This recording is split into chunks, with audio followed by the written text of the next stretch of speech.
উঠানে মিষ্টি রোদে রান্না করতে বসে গেলাম নূরজাহান আর আমি। এই তো নূরজাহান এখানে কাটা বাছা শুরু করে দিছে। বেলায় দেখতাম মা চাচিরা বসে মাটির চুলায় রান্না করতো, মিষ্টি রোদে বসে বসে রান্না করতেন। তো বেশিরভাগ সময়ে রান্নাঘরে বসে রান্না করতেন, কিন্তু মাঝে মধ্যে আবার শীতের সময় এরকম চুলা বাহিরে তৈরি করে নিয়ে বাহিরে রান্না করতেন। তো সেই থেকেই দেখে আমিও একটু শিখে গেলাম। এই তো আমাদের কামরাঙ্গা গাছটা অনেক অনেক কামরাঙ্গা পেকে আছে, কিন্তু খাওয়ার লোক নাই, কি আর করা। তো উঠানে বসে মাছ কাটছে নূরজাহান, আর সেই মাছে এখন আমি রান্না করব। আর এইদিকে আমার এই যে দেখেন টাইগার মুরগিগুলো আমি একটু ঘর থেকে বাহির করছি। তো ওরা ঘরের ভিতরেই থাকে, ঘরের ভিতরে লালন পালন করি, কিন্তু একটু মিষ্টি রোদে আমার ইচ্ছা করলো ওদেরকে বার করতে। ওরা উঠানে বসে মানে রোদ পোহায়, আমার দেখতে ভীষণ ভালো লাগে।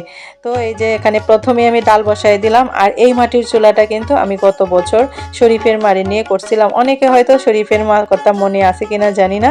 তো এই চুলাটা এখন আমি ঠিকঠাক করে একদম সুন্দর করে লেপে আবার উঠানে বসে রান্না করতে শুরু করে দিলাম। আর আজকের এই ট্যাংরা মাছগুলো আমি এই জাম আলু দিয়ে রান্না করব। আমাদের এলাকায় এই জাম আলুটা কিন্তু বিশেষ একটা প্রায়োরিটি আছে, কারণ এই জাম আলু সব এলাকাতে পাওয়া যায় না। এই তো আমার টাইগার মুরগিগুলো দেখেন কত সুন্দর করে উঠানে বসে রোদ পোহাচ্ছে আর খেলা করছে। আর এই পাশটায় কিন্তু আমার সবজি বাগান। তো আলহামদুলিল্লাহ সব মিলিয়ে আমি কিন্তু অনেক সুন্দর একটা পরিবেশে রান্না করতে বসে গেলাম। এই তো আমাদের কলপার, আমাদের বাসাতে কিন্তু আমাদের সাপ্লাইয়ের সাথে সাথে কলও রাখা হয়েছে, কারণ সব ধরনের সুবিধাই কল থেকে পাওয়া যায়। আর আমার মুরগিগুলো কেমন রোদ পোহাচ্ছে সেটাই আপনারা দেখেন। আর আমি কিন্তু আমার এই সবজি বাগানের একটা সাইডে একটা সিম গাছও উঠাইছি, এই যে দেখেন। আর সেই সিম গাছটা থেকে কিন্তু অনেকগুলো সিম বাড়তি হয়ে গেছে। আর আজকে আমি উঠাবো, আর উঠায় কিন্তু ট্যাংরা মাছ এই জাম আলু দিয়ে আজকে আমি টাটকা টাটকা করে রান্না করব। এটা কিন্তু অনেক অমৃত পাওয়া, আসলে গাছ থেকে তুলে সঙ্গে সঙ্গে রান্না করার মজাই আলাদা। তো এই জন্য কিন্তু আমি একটু সবজি বাগান করে রাখছি, মানে চেষ্টা করছি, হয়েছে কিছুটা হলেও। আপনাদের তো আগেও বলেছি আমি কিন্তু মফস্বলে থাকি, এটা কিন্তু গ্রাম না। আমার বাসার একটা সাইডে আমি গ্রামের মতো করে নিছি। আপনারা হয়তো অনেকেই মানে কমেন্ট করেন যে আমি গ্রামে অনেক কিছু এভাবে করি, আসলে এটা গ্রাম নয়। ইচ্ছা থাকলে কিন্তু শহরে এগুলো করা যায়। তো আমি একটা সাইডে আমার পরিবেশটা এরকম করে নিয়ে নিছি।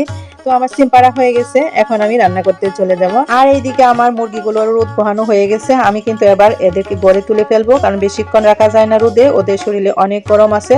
ওরা একটু স্বাস্থ্যবান, তার জন্য আরো কিছু গাছ আছে সেগুলো তারা নষ্ট করে দেয়, তার জন্য খুব তাড়াতাড়ি এদেরকে রোদ পোহানো হলেই গড়ে তুলে নিই। আর এখানে আমার রান্না বসাই দিচ্ছে এই যে টাটকা ট্যাংরা মাছ। এই ট্যাংরা মাছ দিয়ে কিন্তু এই আজকে সিম আলু দিয়ে আজকে রান্না। তো আজকে আরো কিছু রান্না হবে, ডাল আছে, শাক আছে, আরো ভর্তা আছে। আজকে ট্যাংরা মাছগুলো এত টাটকা ছিল যে একদম কাটার পরেও পানিতে লাফাচ্ছিল। তো এই যে আমার এই যে সিম আলু আর বেগুন কাটা হয়ে গেছে সুন্দর করে। এখন আমি তরকারিগুলো মাছের উপর দিয়ে দিলাম, এবার একটু কষাই তারপর জলের পানি দিব।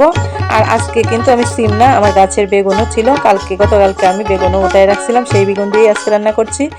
আর এই যে দেখেন এখন আমি একটু জিরার গুঁড়া ছিটিয়ে দিলাম, দিয়ে দিলাম কাঁচামরিচের ফালিগুলো একটু কষানোর পরে দিলে কাঁচামরিচের ফ্লেভারটা একদম ঠিক থাকে।